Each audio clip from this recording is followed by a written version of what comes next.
Jack Reacher had no particular destination in mind, which was exactly how he liked it. He stepped off the Greyhound bus into the thin morning air of Havenwood, a town he'd chosen from the route map purely because the name sounded peaceful. He'd been on the road for 3 days, and the idea of a quiet cup of coffee in a place that didn't assault the senses held a certain appeal. Havenwood, nestled in a valley and cradled by dense green forests, looked the part. Its main street was clean, lined with brick buildings that had stood for a century, their windows displaying quaint goods. Too clean, maybe. Too quiet. He walked, his worn boots making soft sounds on the perfect pavement. There was no litter, no graffiti, just a profound, unsettling stillness. He found a diner named The Haven with a faded neon sign. Inside, the smell of burnt coffee and frying bacon was a welcome dose of reality. He took a seat at the counter. A handful of locals were scattered at the booths, speaking in low murmurs, their eyes darting towards the door, then back to their plates. A waitress with tired eyes and a name tag that read Brenda approached him. "Coffee?" she asked, her voice a low monotone, as if conserving energy. "Please," Reacher said. "And a short stack." She nodded and moved away.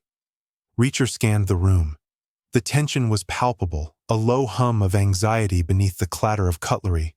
It was the kind of tension he'd felt in forward operating bases before a major offensive. These people weren't expecting an attack, but they were living under siege. His eyes landed on 2 men in a corner booth. They were big, but not in the way of men who worked for a living. They were gym-built, with crisp, matching black polo shirts bearing a small, silver emblem, a stylized A inside a shield. They weren't eating. They were watching. Their gazes swept across the other patrons, cold and proprietary. They weren't cops. Their posture was too rigid, too military for local law enforcement. Private security. Brenda returned with his coffee. As she set it down, her hand trembled, spilling a small amount into the saucer. "Sorry," she whispered, her eyes flicking towards the men in the corner. Reacher just nodded. He drank his coffee and waited for his pancakes. The quiet was broken when an old man, shuffling toward the exit, accidentally bumped the table where the 2 security men sat. One of them, a thick-necked blonde with hands like sledgehammers, stood up slowly. "Watch where you're going, old-timer," he said, his voice a low growl that carried across the diner. The old man stammered an apology. "So sorry, son. Didn't see you there." "Maybe you need better glasses," the second man said, remaining seated but turning his body to block the old man's path. "Or maybe you need to learn some respect." The atmosphere in the diner froze. Everyone stopped eating. Brenda stood rigid by the coffee machine. Reacher stayed perfectly still, watching the scene unfold in the reflection of the chrome napkin dispenser. He knew this dance. It was about power, humiliation for the sake of it. I don't want any trouble," the old man said, his voice frail. The standing man grinned, a predator's smile. "Too late for that." He reached out and shoved the old man, not hard, but enough to send him stumbling backward. That was the line. Reacher had seen enough. He didn't get up. He just spoke, his voice calm but carrying the weight of command. "That's enough." The 2 men turned their heads in unison, their eyes locking onto him. The standing one smirked. "What did you say?" "You heard me," Reacher said, taking a slow sip of his coffee. He apologized. "Let him go." "And who the hell are you?" the man asked, taking a step toward the counter. "Just a guy having breakfast," Reacher replied. "A guy who doesn't like to be interrupted." The man laughed. He was maybe 6'2", 240, all muscle. He was used to being the biggest dog in any room. But Reacher was 6'5", and his weight was deceptive. It was all bone and dense, functional muscle forged through a lifetime of conflict. "You look like a drifter," the man said, now standing directly behind Reacher's stool. "Drifters should know when to keep their mouths shut." He placed a heavy hand on Reacher's shoulder. It was a mistake. Reacher didn't turn. He simply shifted his weight. His right elbow shot backward, a short, vicious strike that connected perfectly with the man's floating ribs. The man grunted, the air exploding from his lungs as pain seared through his side. His hand fell away from Reacher's shoulder. The second man was already getting up, reaching inside his shirt. Reacher was off the stool in an instant. He pivoted, grabbing the first man's arm and using his momentum to spin him around, positioning him as a shield between himself and the second man. The second man froze, his hand still tucked away. He hadn't expected this. He hadn't expected anyone to fight back. "Tell your friend to calm down," Reacher said, his voice still level. He held the first man in a tight grip, his forearm pressed against the man's throat. The man was gasping, his face turning a blotchy red. The second man hesitated, then slowly raised his hands. "All right, easy now." Reacher released his hold, giving the first man a firm shove that sent him crashing back into his booth. "Get out," Reacher said. Not to the men, but to the old man, who was staring, wide-eyed. The old man nodded and scurried out the door. The two security men looked at Reacher, their expressions a mixture of shock, anger, and a newfound sliver of fear. The first one was still clutching his ribs, breathing in ragged gasps. "You just made a big mistake," the second one hissed. "No," Reacher said, turning back to the counter where his pancakes had just arrived. "You did. You thought this was your town. You thought these were your people to push around. You were wrong." He picked up his fork and started to eat. The two men exchanged a look. Then, without another word, they turned and left the diner. The silence they left behind was different. It was still quiet, but the oppressive tension had been replaced by a fragile spark of something else. Hope, maybe. Or just shock. Brenda came over and refilled his coffee cup, her hand steady this time. "No one's done that before," she whispered. "No one stood up to them." "Who are they?" Reacher asked, not looking up from his plate. "Aegis Security," she said, the name tasting like poison. "They run this town now. The mine, the factories, everything. They say it's for our protection. But it feels more like an occupation." Reacher finished his pancakes. He hadn't been looking for trouble. He never was. But in Havenwood, it seemed trouble had a standing reservation, and he had just taken its table. As he paid his bill and stepped back out onto the too-clean street, he knew he wouldn't be catching the next bus out of town. Something was rotten in this peaceful valley, and he had an itch to find out what it was. His first stop was the local sheriff's office. It was another old brick building, but this one had a sense of weary dignity. Inside, a young woman in a deputy's uniform sat behind a large wooden desk. Her nameplate read, S. Evans. She had sharp, intelligent eyes and a frown that seemed etched onto her face. "Can I help you?" she asked, her tone professional but guarded. "Maybe," Reacher said. "I had a disagreement with some of your local businessmen down at the diner." Her frown deepened. "Aegis Security. They aren't businessmen. And I heard. The call came in a few minutes ago. Assault. Self-defense," Reacher corrected. "They were bullying an old man." Deputy Evans sighed, a long, tired sound. "Look, I don't know who you are, but let me give you some free advice. Get back on whatever bus you came in on and forget you ever saw Havenwood. For your own good." "Why?" Reacher asked. "Because Aegis runs this town?" She glanced around the empty office, then lowered her voice. "They own it. The mayor, the town council, even Sheriff Miller. They came in a year ago after the old mine closed, promised jobs, security. Now they're a cancer. They do what they want, and no one can stop them. What about you?" A flicker of defiance crossed her face. "I do what I can, which right now means telling you to leave before you end up in a ditch." "I'm not going anywhere," Reacher said. "Not yet." Her radio crackled to life. A call about a disturbance out at the old quarry. Evans answered it, her voice crisp and official again. When she was done, she looked at Reacher. "Don't say I didn't warn you." Reacher left the station and started walking. He didn't have a plan, just a direction.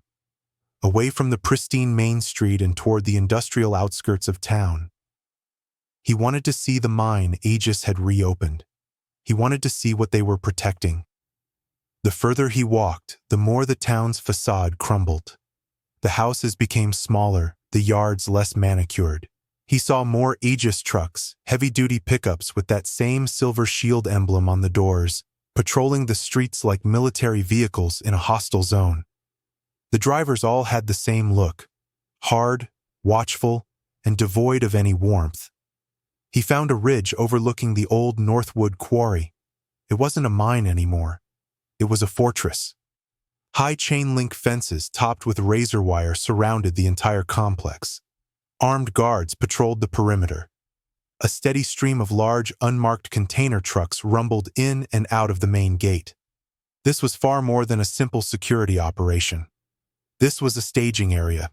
He watched for an hour, his military training kicking in, analyzing patterns, counting guards, noting the lack of any actual mining activity. They weren't pulling anything out of the ground. They were moving something in, something they didn't want anyone to see. His thoughts were interrupted by the crunch of gravel behind him. He turned. 2 more Aegis guards, bigger than the pair from the diner, had come up the ridge. They must have spotted him from a watchtower. "This is private property," the first one said. "You need to come with us." "I'm on a public trail," Reacher said. "The trail's closed," the second one replied, unholstering a sidearm. "Now, are you going to come quietly?" Reacher looked from the gun to the man holding it. He saw the tension in the man's grip, the way his finger twitched on the trigger. These weren't rent-a-cops. They were trained, and they were nervous. "Okay," Reacher said, raising his hand slowly. "No trouble." They escorted him down the ridge and into a black SUV. The ride was silent and tense. They didn't take him to the sheriff's office. They took him to the quarry. Inside the gates, the scale of the operation was even more apparent. It was a logistical hub, buzzing with activity. Men in Aegis uniforms moved with disciplined efficiency, loading and unloading crates from the trucks. Reacher caught a glimpse of stenciling on one of the crates. Cyrillic lettering. Russian.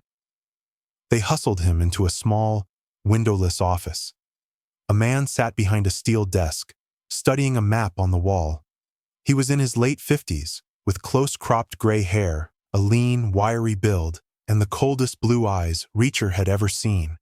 He wore a similar black polo to the others, but his carried an air of undisputed authority. "Leave us," the man said to the guards without turning around. They complied immediately, closing the door behind them. The man finally turned, his gaze analytical and piercing.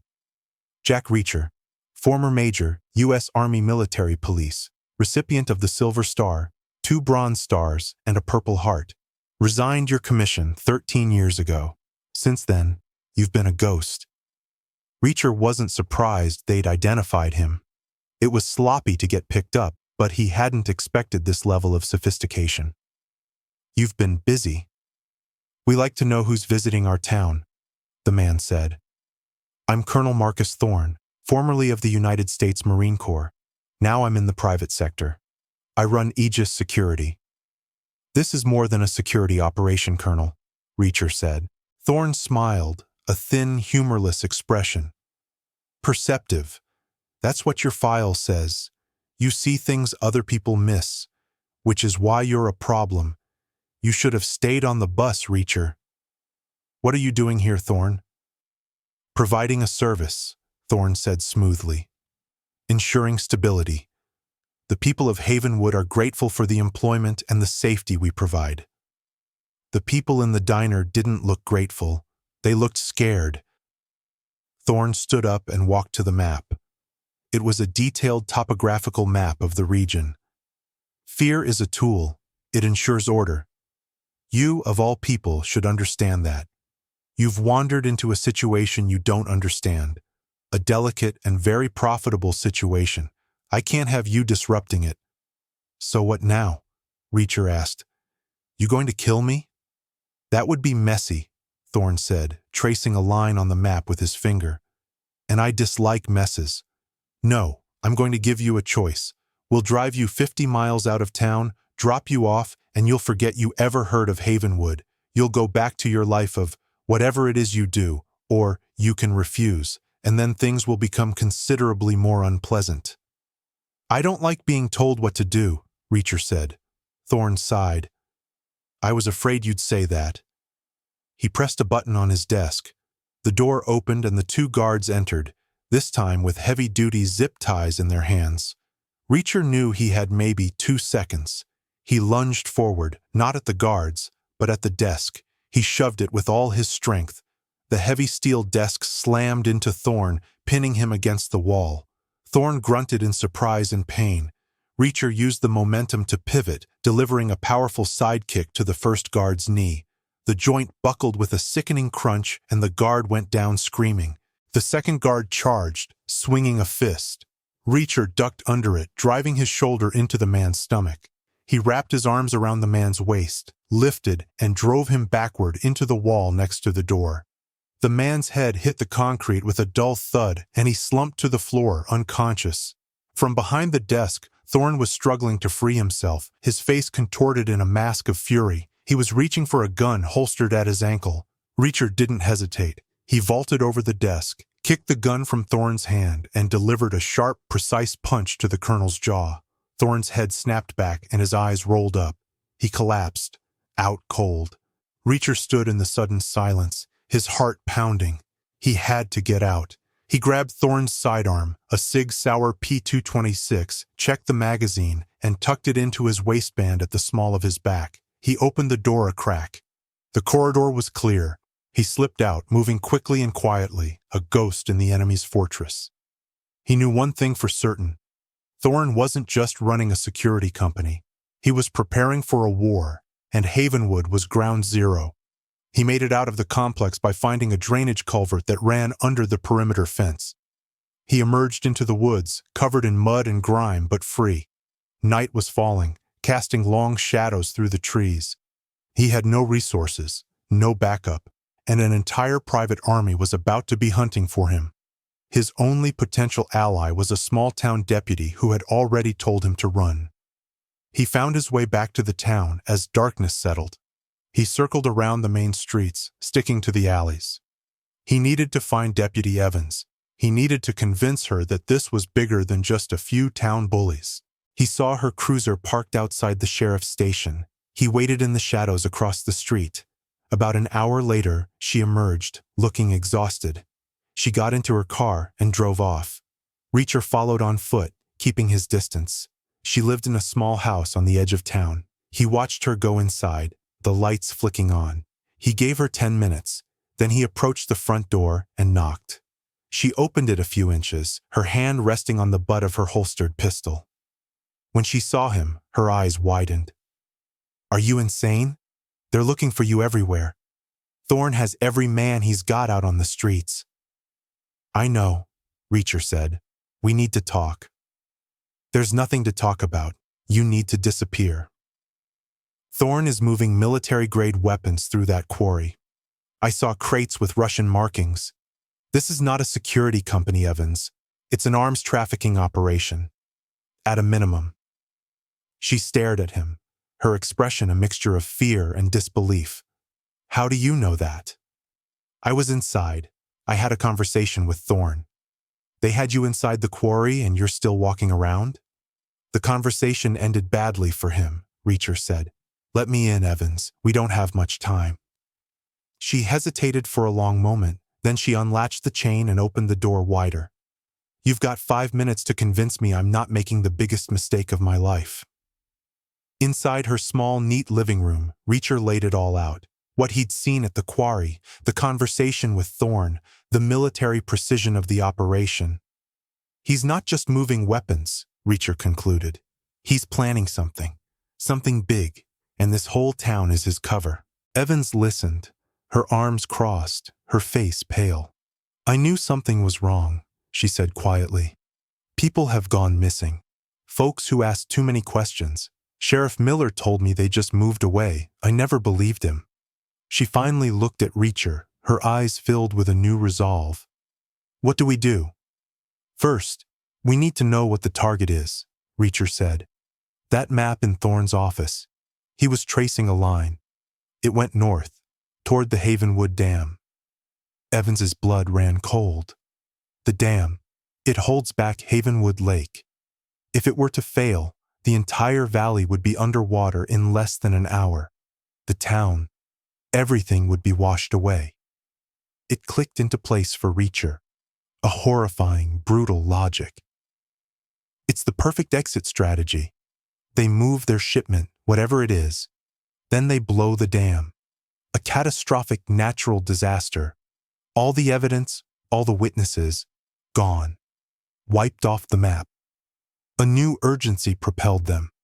They couldn't call for outside help. Thorne controlled the local infrastructure, and they had to assume all lines of communication were monitored. Sheriff Miller was compromised. They were on their own. "When?" Evans asked, her voice tight with fear. "Soon," Reacher said. "He wouldn't have brought me in if they weren't in the final stages. He was trying to clean up loose ends. We've got to assume it's happening in the next 24 to 48 hours. Their base of operations became Evans's kitchen. She had maps of the area, and Reacher, with his military background, began to sketch out the tactical situation. The quarry was the staging ground, but the dam was the endgame. "The dam is a federal installation," Evans said, "but Aegis took over the security contract 6 months ago. They have complete control." "Of course they do," Reacher muttered. "Thorne plans every detail." They needed intelligence. They needed to know the exact timeline and how Thorne planned to breach the dam. "There's an old ranger station up in the hills, overlooks the dam," Evans suggested. "It's been abandoned for years. We could get a clear view from there." It was a risk. The hills would be crawling with Aegis patrols, but they had no other choice. Under the cover of darkness, they slipped out of town in Evans's personal pickup truck, taking back roads that weren't on any official maps. Evans drove with the lights off, her knuckles white on the steering wheel. They ditched the truck a mile from the station and made the rest of the way on foot, moving through the dense forest. Reacher took the lead, his senses on high alert, reading the sounds of the night. Twice, they had to flatten themselves in the undergrowth as the headlights of an Aegis patrol truck swept across the trail. The ranger station was a dilapidated wooden cabin perched on a cliff's edge. From its grimy windows, they had a perfect panoramic view of the Havenwood Dam. It was a massive concrete structure, lit up by powerful floodlights. Even from this distance, they could see Aegis guards patrolling the causeway. Using a pair of binoculars from Evans's go bag, Reacher scanned the structure. "They're planting charges," he said, his voice grim. He pointed to a team of men rappelling down the face of the dam, working with disciplined speed. "They're placing them at the structural weak points. They're professionals." As they watched, a convoy of the same unmarked container trucks they'd seen at the quarry began to cross the dam, heading out of the valley on the far side. "That's it," Evans whispered. "That's the shipment. Once those trucks are clear, they'll blow it," Reacher said. He checked his watch. It was just after 2 a.m. "They'll probably do it just before dawn. Maximum confusion. They had maybe 3 hours. We can't stop them from here," Evans said, a note of desperation in her voice. "There's too many of them." "We don't have to stop all of them," Reacher said, his mind racing, formulating a plan. "We just have to stop the detonation. There'll be a central trigger, a command and control point. Thorne will be there. That's our target." He pointed toward a small concrete blockhouse situated at the center of the dam. "There. That's the control hub. We have to get inside." The plan was simple and bordering on suicidal. They would use the forest as cover to get as close to the dam's eastern abutment as possible. Evans, who knew the terrain, would create a diversion, drawing as many guards as she could to the far side of the dam. While they were distracted, Reacher would make a run for the control hub. "What kind of diversion?" Evans asked. Reacher looked at the power lines running to the dam's floodlights. "Can you create a power surge, something that would blow the main transformers?" Evans nodded slowly. There's a substation about half a mile down the access road. It's old, but yeah, I think I can bypass the regulators. It would cause a massive blackout, and probably a fire. Good, Reacher said. Do it in exactly 1 hour. That's our window. They synchronized their watches. Be careful, Sarah, Reacher said, using her first name for the first time. You too, Reacher, she replied, her face grim but determined. They separated, melting back into the darkness. Reacher moved through the woods with a predator's silence, every sense honed. The hour passed with agonizing slowness. He got into position, 100 yards from the edge of the dam, concealed in a thicket of pine trees. He could see the guards, shadows moving against the brightly lit concrete. He counted at least a dozen on his side of the causeway alone. Then, right on schedule, the world plunged into darkness. The floodlights on the dam flickered and died with a loud pop. In the distance, a brilliant blue-green flash lit up the sky, followed by the deep hum of a transformer exploding. Shouts of confusion and alarm echoed from the dam. Men scrambled for flashlights. The diversion was working. This was his chance. Reacher broke cover, running low and fast across the open ground. He was a blur in the faint moonlight. He reached the base of the dam, using the massive concrete buttresses for cover. He could hear boots pounding on the metal catwalks above him. Aegis was in chaos just as he'd planned. He found a maintenance ladder and began to climb, the cold metal slick in his hands. He moved upward, into the heart of the enemy's nest. He reached the top of the causeway just as a backup generator sputtered to life, casting an eerie, intermittent glow over the scene. Most of the guards had moved toward the fire at the substation, leaving only a skeleton crew behind. He saw the control hub 50 yards away. 2 guards stood at the door. Between him and them was a stretch of open concrete, no cover. He took a deep breath, holstered Thorne's pistol, and started walking toward them, calm and deliberate. They spotted him when he was 20 yards away. "Hey, halt! Who's there?" one of them shouted, raising his rifle. Reacher didn't stop. He picked up his pace. They leveled their weapons. The first shot cracked past his ear as he broke into a full sprint. He zigzagged, a difficult target in the flickering light. A second shot ricocheted off the concrete at his feet. He closed the distance in seconds. He slammed into the first guard like a freight train, driving the man's rifle into his own chest. The guard went down hard. Reacher spun, grabbing the barrel of the second guard's weapon and twisting it away. He drove his forehead into the man's nose. Bone crunched and the man collapsed, gurgling. He kicked the door to the control hub. It was reinforced steel, locked. He fired 2 rounds from the SIG into the lock mechanism. The metal screamed. He kicked it again, and the door flew open. Inside, the room was bathed in the red glow of emergency lights. Marcus Thorne stood over a control panel, his hand hovering over a large red plunger. He looked up, his face a mask of disbelief and rage. "Reacher," he snarled, "you're a cockroach. You just won't die." "It's over, Thorne," Reacher said, leveling the pistol at him. "Call it off." Thorne laughed, a dry, rattling sound. "Over? It's just beginning. My shipment is clear. This is just tying up a loose end." He gestured to a large monitor that showed a countdown timer. "03 Oucher. 3 minutes, Reacher. 3 minutes until Havenwood becomes a memory. You can't stop it." "I can stop you," Reacher said. "If you shoot me, my hand will fall on this plunger," Thorne said, his fingers caressing the detonator. "It's a dead man's switch. Either way, I win." Reacher knew he was right. He couldn't risk the shot. The room was small, filled with electronic equipment. There was no room to maneuver. "You're a soldier, Reacher," Thorne said, his voice dropping, becoming almost conversational. "You understand necessity. This town, these people, they're acceptable losses in a larger conflict. The weapons we moved tonight will shift the balance of power in 3 different countries. What is one small town compared to that? They're not acceptable losses to me," Reacher said. He saw a heavy fire extinguisher bolted to the wall just behind Thorne. The timer on the screen clicked down. 000130. "There's no other way," Thorne said, a fanatic gleam in his eyes.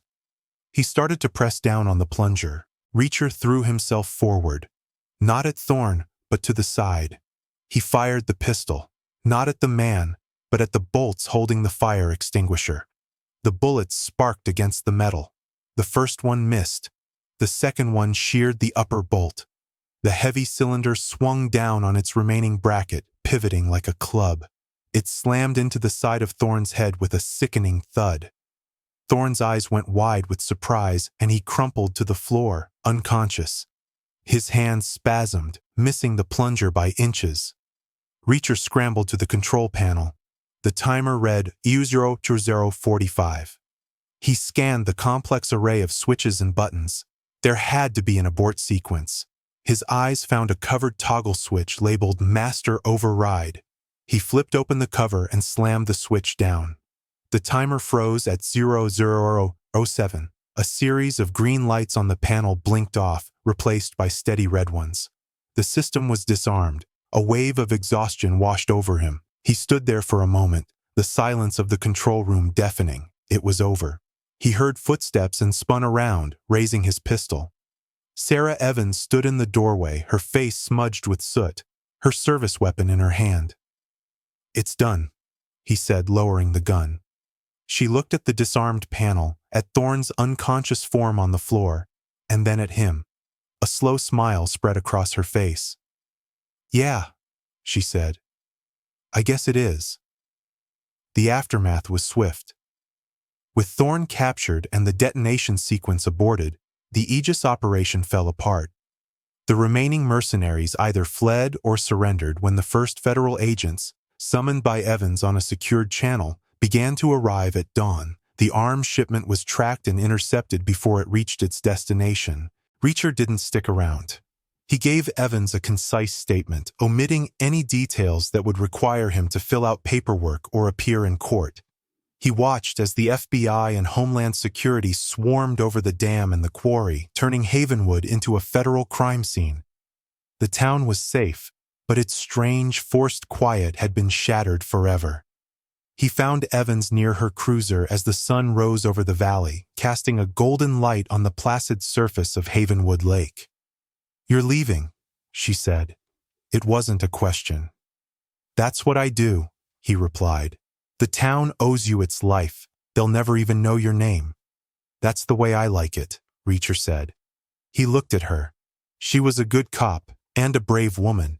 She would be the one to help Havenwood heal. "You did good, Deputy."